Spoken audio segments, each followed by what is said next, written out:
राघव शर्मा जी, हमारे साथ एडीसी साहब डॉक्टर अमित कुमार शर्मा जी भी उपस्थित हैं। आपका स्वागत है। सभी सम्मानित पत्रकार बंधु जो यहाँ पर उपस्थित हैं, हम आपका इस प्रेस कॉन्फ्रेंस में स्वागत करते हैं। मेरा निवेदन रहेगा डीसी साहब से पहले थोड़ा सा एक छोटा वक्तव्य अपना प्रस्तुत करेंगे और उसके बाद जो भी आपके सवाल होगी कृपया करके पूछने देंगे। Thank you.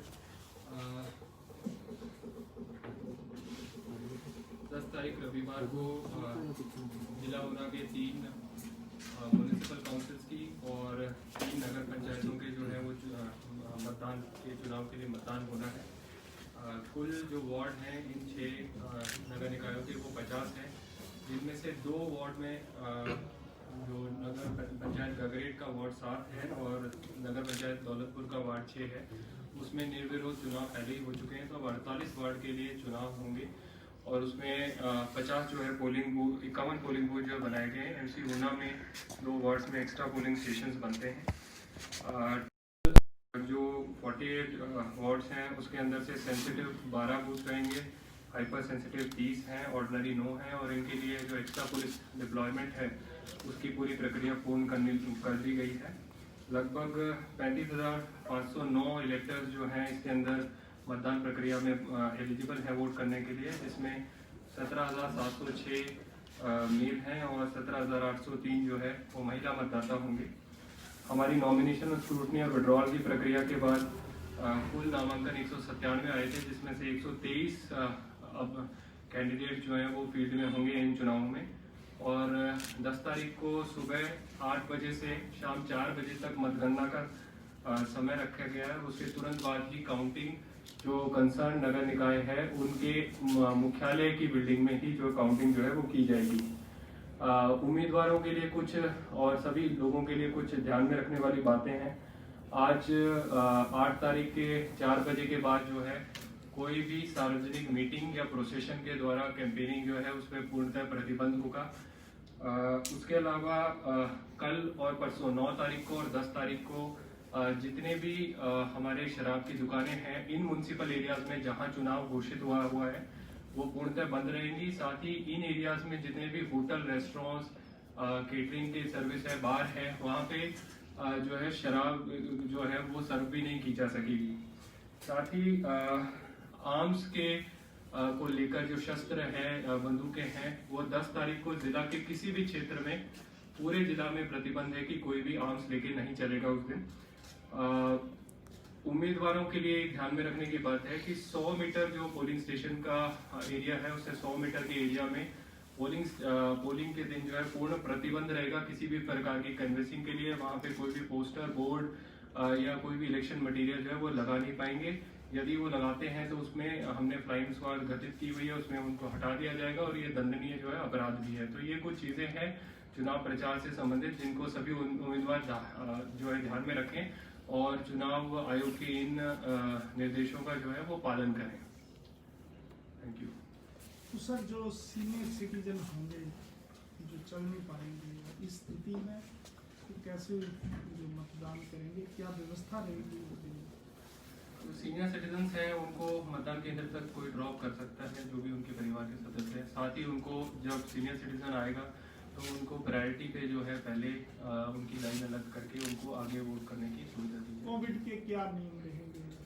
कोविड-19 से संबंधित जो तैयारी है उसके अंदर प्रत्येक जो मतदान करने के लिए व्यक्ति आएगा उसकी थर्मल स्क्रीनिंग की जाएगी और हाथों को सैनिटाइज किया जाएगा। और यदि किसी का तापमान जो है वो ज़्यादा पाया जाता है तो उसको रीचेक करके और लास्ट के आधे घंटे में जो है उसके वोट करने की व्यवस्था की जाएगी। साथ ही इन्हीं जो मतदान के लिए जो क्षेत्र हैं उनमें जो है चिन्हित किया जा रहा है कि कौन कौन से कोविड पेशेंट्स हैं या क्वारंटीन लोग हैं जो वोट करना चाहते हैं। उनकी लिस्ट आज तैयार की जा रही है और उनको जो है वो 4 बजे के बाद वोटिंग के लिए सुविधा दी जाएगी। इन केस किसी का टेम्परेचर ज़्यादा होता तो वो तब तक बैठा रहेगा जब तक कि लास्ट मतदान की प्रक्रिया नहीं। एसईसी के प्रोटोकॉल के हिसाब से वापस एक बार उसका चेक किया जाएगा कुछ टाइम बाद टेम्परेचर, अगर फिर भी ज्यादा पाया जाता है तब उसको एंड में वोटिंग करने के लिए कहा जाएगा। तो सर जिला में चुनाव के साथ साथ ये तो चला है और बर्ड फ्लू का कल एक पक्षी जो है यहाँ पे मृत पाया गया था, क्या इसको लेकर अपडेट क्या है? जो बर्ड हाँ जी। बड़ोही में जो है हमने टीम भेजी थी और जो प्रथम दृष्टया उनका वो आकलन है कि वो जो है वो फ्लू से संबंधित लक्षणों से नहीं मरा हुआ है। साथ ही में टीमें जो रैपिड रिस्पांस टीम है वो वन विभाग द्वारा और एनिमल हस्बेंड्री डिपार्टमेंट द्वारा जो है वो गठित कर ली गई है। ऐसा अगर कोई भी केस जिसमें प्रथम दृष्टया लगता है कि फ्लू के से मरा हुआ पक्षी है तो तुरंत हम उसे भेज चुके हैं। 20 सैंपल पहले भी गए हुए हैं और आज भी सैंपल्स कलेक्ट होके करके हम जो है वो उनको टेस्टिंग के लिए भेज रहे हैं। सर्विलांस पे कौन कौन से एरियाज हैं जिला में? मोस्टली जो हमारा गोविंद सागर लेक का एरिया है और स्वान नदी का एरिया है जहाँ पर माइग्रेटरी बर्ड्स आते हैं। पहला क्योंकि ये वाइल्ड बर्ड्स में देखा गया है तो पहला सर्वेलेंस का एरिया वो है। साथ ही जो पोल्ट्री फार्म्स कांगड़ा जिला के साथ लगते हमारे एरिया हैं उनके अंदर हैं, वहाँ पे सैम्पलिंग जो है वहाँ पे कराई जा रही है। सर आपने कहा कि आज कोविड पॉजिटिव और किया जाएगा और क्या उनसे पूछा जाएगा कि whether they are willing to cast या कैसे होगा उनका?